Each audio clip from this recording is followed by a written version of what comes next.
Hey there, it's Brittany, and I'm back with the March box from Curated Bead Box, and it's called Serengeti. I cannot wait to bust into this.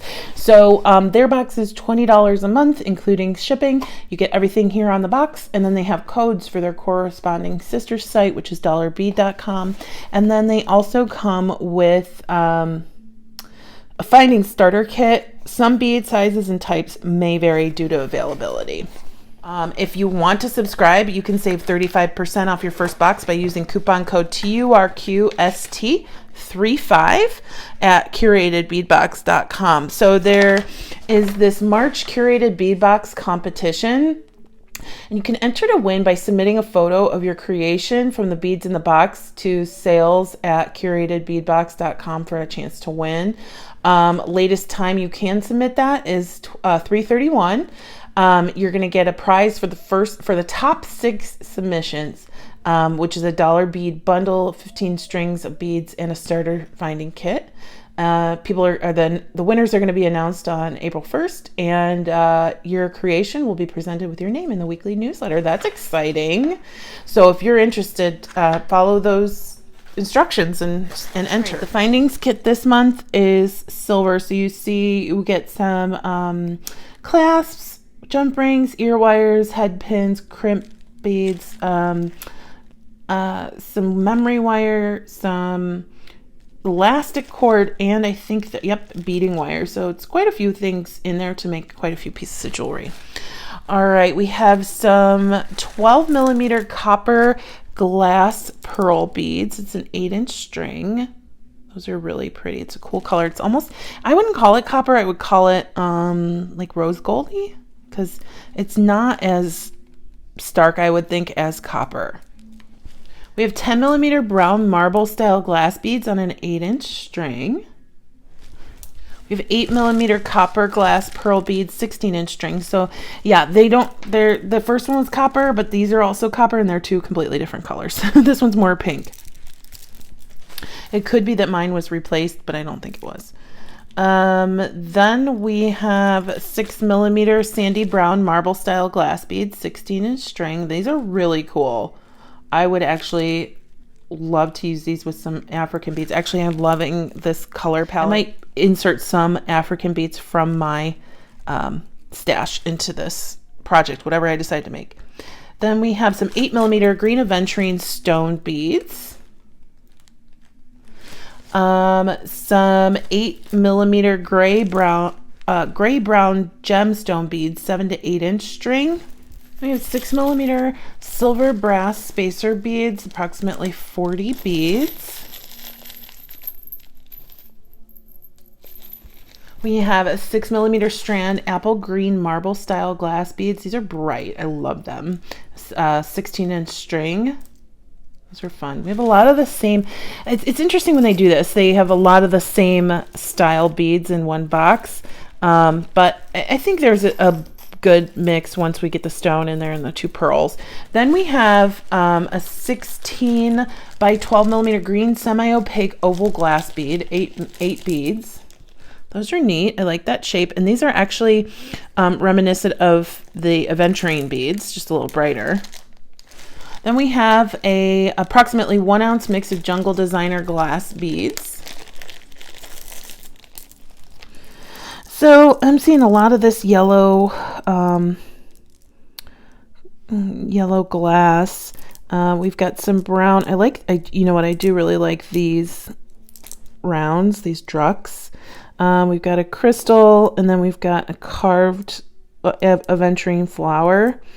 I think these two I would probably use. The rest are just kind of maybe filler beads, but I do like those. Then we have a 16 by 12 millimeter giraffe silver metal charm, 6 charms. These are adorable. Giraffes are one of my favorite animals.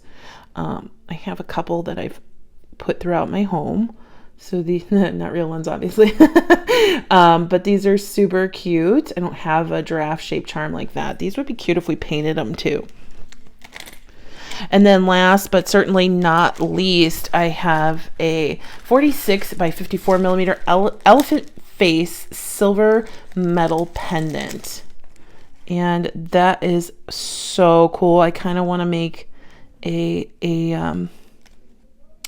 mold of this before I paint it, because I'm going to paint it. I know that no matter who I get this style of pendant from, like this metal, just silver plated pendant, it will tarnish no matter what. And that's just, plated metals do that. So it's easier for me to keep them looking nice if I paint them. I don't know what color we're going to go with. Maybe black with some like relief, or gold, or black with gold on it. I don't know. But then the cool thing is you can glue in a cabochon or a rhinestone right there too. I'm so excited. So I'm going to make a mold of this before I come back, and we're going to do some kind of project. I don't know if I'm going to incorporate everything. I don't know if I'm just going to incorporate the pendant. We'll see. I have a ton of ideas. They're already pouring through my head. All right, we'll be back. I made a quick mold a couple days ago out of the elephant, so I have that to use in the future. I'm going to grab my box from the kit and pour out some black patina from Vintage. These are discontinued. You can find them some places on the internet. Vintage has a new line of paint, so if you're interested in that, I haven't used it too much, so I can't really give you a review on it. So I'm going to take my piece and grab my paint, load up my brush, and I am just painting over all these wonderful details, and you'll see why. But we're making the elephant black today. The good thing and bad thing about Vintage paints, they dry really fast. So if you wanted to relieve this by wiping off some of the paint, you have to do it pretty quickly. But I'm not doing that today. We are making a black piece.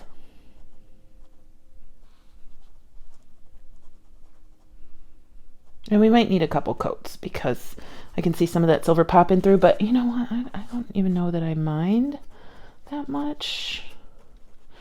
But we'll see. I'm thinking like I really want a cabochon, but I don't think I have one small enough to go in the forehead spot.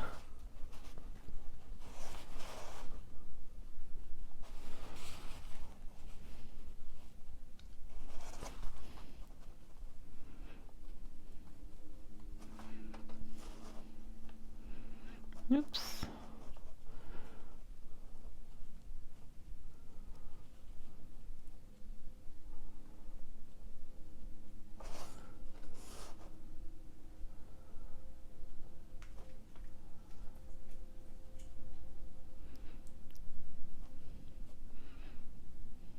Okay, I'm going to let that dry, and then I might hit it with a second coat. Oh, missed a spot on his ear. Actually, I think it covered pretty well because I kind of dabbed over the silver spots as I was going. So I'm going to let that dry for about 10 minutes because I know it dries really quickly, but I don't want it to even be tacky. So I'm going to let that dry. All right, my elephant's been drying for a while. I have some gold Deco Art metallic luster, and this is wax paint. It might be dry. I might need to add, yeah, it's pretty dry in there. So I have my paintbrush. I'm just gonna add a little bit of water to it.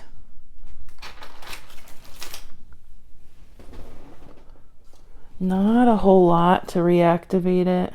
Just get some, see how quickly that kind of moisturizes and gets it wet enough to start applying it. And I typically use my finger. Sometimes you will see that wax paint can grow mold. You would just want to remove the mold before using it. It's not going to be harmful to you. Like don't put your fingers in it. Scoop it out, but you can use the rest of your paint if you see that there's a small bit of mold in it. Some people don't like that, and I can understand why. So if it's not your thing, then don't worry about it. Just get a new piece of a new thing of paint. So I'm going to take my finger and grab some of that wax paint. I don't want it to be too wet. I want it to be able to smooth it just over the raised pieces. Oh, I forgot a piece of black right there. Just so we're bringing out that beautiful pattern on this elephant. Isn't that fantastic? Oh my goodness, I love it. And now, after making a mold of it, I can make them in whatever color I want in the future out of polymer clay or ceramic, like clay, regular clay I should say. I want these tusks to be gold. I might paint on some gold on that point later. So my finger is not getting into the little tiny spots. No worries though, I'll figure out a way. I might just take my brush and scoop and lightly brush over, but not so I'm getting in the reliefed portions, because I just want it over the top of. See, even that's too much. It's getting in the little tiny grooves.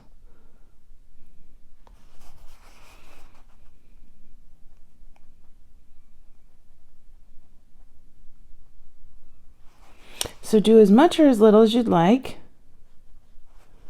I think I'm gonna go with that. Now the thing with wax paint is I'm gonna have to seal this because it will rub off. I want to get some of that off of there. But look how gorgeous that is. It looks completely different than the silver one, and I'll splice them together right here.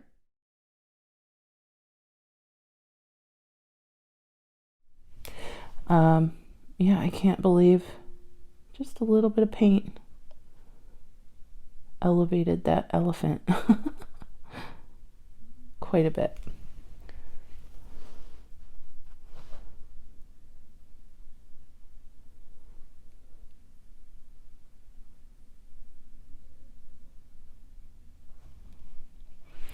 All right, so I'm gonna grab a little bit of black paint and put it right there, and then I'll be back. Okay, so I took the pendant and this vintage glaze gloss, and I just did a thin coat over everything. So now my patina and, well, the patina didn't need to be sealed, but the wax paint needed to be sealed.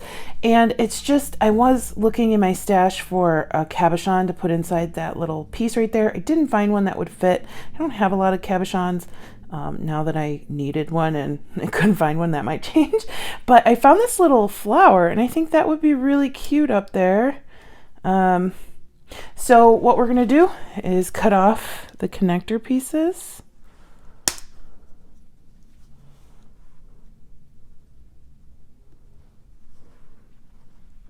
And then I'm gonna go ahead and paint this exactly like I painted the elephant. Okay, here's our little elephant with the flower on its head. It's still, the E6000 is still wet, so I'm going to be very careful while I'm designing the rest of this necklace, but I love it. It's so cute. I love that little flower. It looks like it was made with it on its head. I just love it. Okay, so next, I pulled out some beads from the box that I kind of wanted to use with this. I have these and potentially these as well. One of the marble, one of the pearl, and one of the stone strands. But I got out some batik bone beads that I really liked with that elephant, and I thought would bring out some of these beads a little bit more. I'm not sure about which ones I'm going to be using from the box. And then I have these African recycled glass beads. So I think I kind of wanted to do a multi-strand, but I'm not 100% sure on that. I also have some antique brass cones, some metal plated acrylic, some antique gold bead caps, and then some antique brass bead caps. So I thought we would just design to our little heart's content today. Oh, and I have these off to the side, but I don't know that that's something I want to use in this. So I'm going to put my elephant here so we can kind of see it, but also we're looking at the necklace portion right now. I just love, I want these batik bone beads in there. Not sure if I want the pearls. Oh, I kind of like how that looks good, but I do want that hint of brown in there. I thought that the larger ones were a little too red for what I was looking for, but I'm not sure.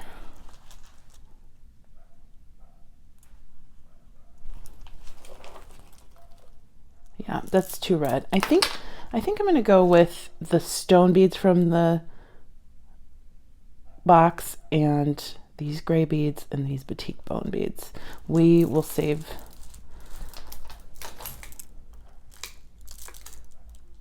maybe the pearls. We'll save everything else for later. Okay, I really like how these look bunched together like that. So I think I'm going to do a bunch of them in the front.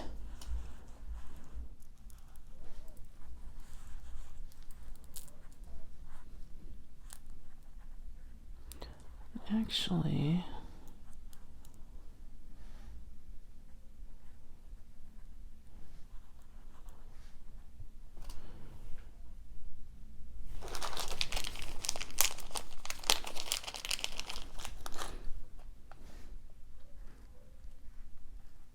yeah, I like that.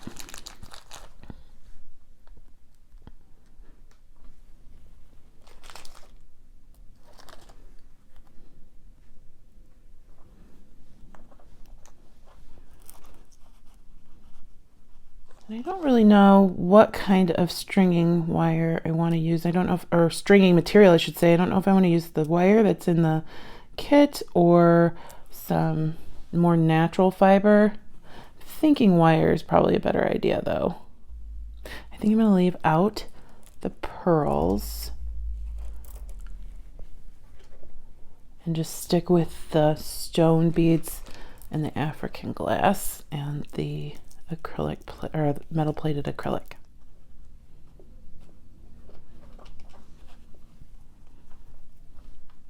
Okay, so I'm going to do that pattern a couple times and then I will finish the back off with probably these stone beads and the African glass. I'm going to get it strung. I have the, where is the kit? Oh, the kit this month was silver. Well, I want it to be gold because I changed the metal to gold. So I'm just going to use some 19 strand bead stringing wire in gold. And then I'm going to show you like the focal portion of the necklace, and then I'll backfill with the beads at the back to make it the length that I need it to be. So I'm just gonna do my little pattern here.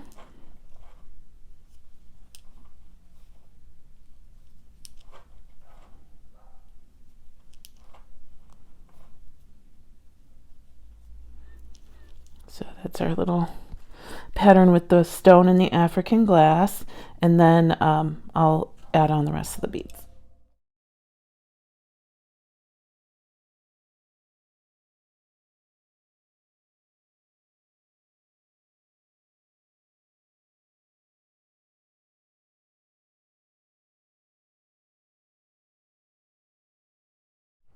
Okay, I'm absolutely in love with this. It's super neutral with the black and the gray, and I think it would go with a lot of stuff, especially if you're even like layering the necklace. Maybe I should paint the back, but I'm not going to do that right now. I just think it's so cute. I'm going to keep going up the back, and then I'll show you how I finish it off. I might actually finish it with some chain in the back. Okay, I got out 2 little crimp tubes and some chain that I liked because I didn't have enough beads to make it the full length that I really wanted. I wanted a 24-inch length, and I think it was just shy of that. So I'm going to backfill with that chain. I am going to put on my crimp tube, my chain, then my crimp tube again. And I am going to crimp this closed with my crimping pliers. How many times can Brittany say crimp in a video? I'm sure there's a record somewhere. All right, we'll go ahead and put that in the largest valley of our crimping pliers and squish. And then I'm going to turn that 90 degrees and squish and squish again. All right, I am going to slide a couple of these beads, slide this cord into a couple of these beads,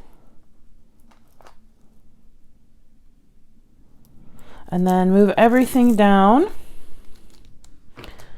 So it's tight, but also loosey-goosey again. We don't want it to be so tight that there isn't any movement or give in the necklace. I think most of you know that by now, but I'm sure there's somebody who hasn't seen my channel. And I am just going to make sure that everything's moved down. In the fast forward, you probably, I don't know if it might have been too fast, but I had 5 of these on and I didn't like that. So I just put the 2 on and then a nice brass jump ring. And then I am going to put on my crimp tube, the other end of my chain, and then I will make sure that I cut it in the middle to the length that I want and put a clasp on. Maybe I'll want it to be long, but I liked the way the 24-inch length laid on my chest. So I'm gonna feed this through a couple of these beads down here.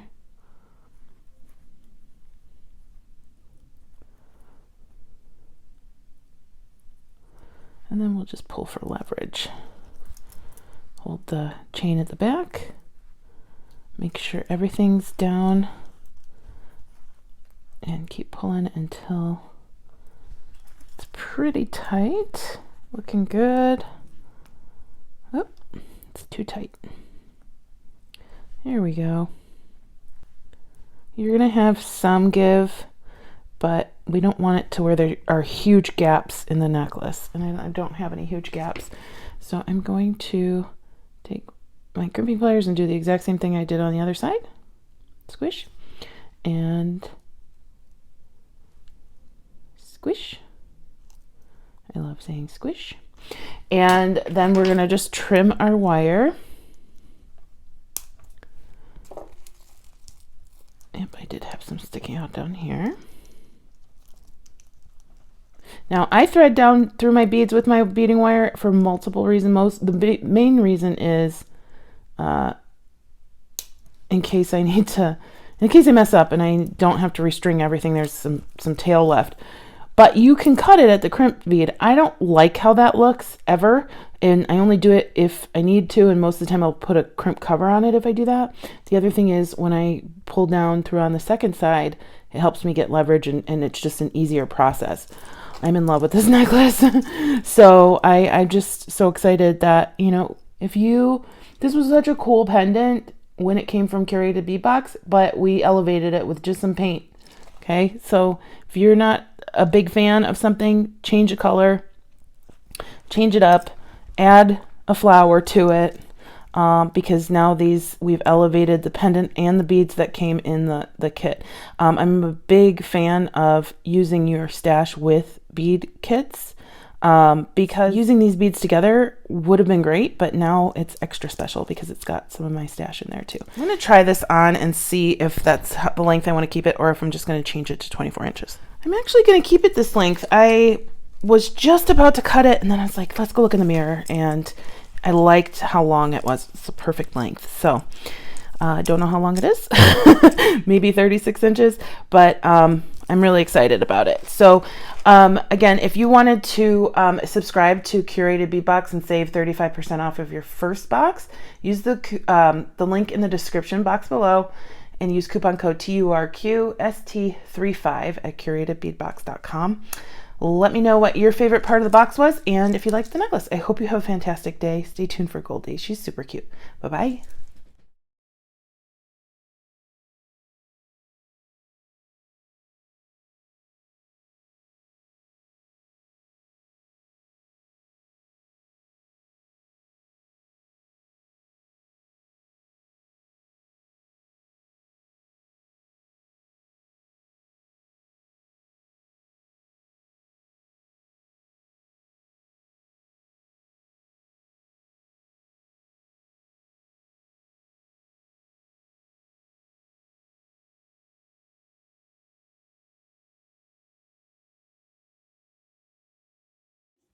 She's such a cutie.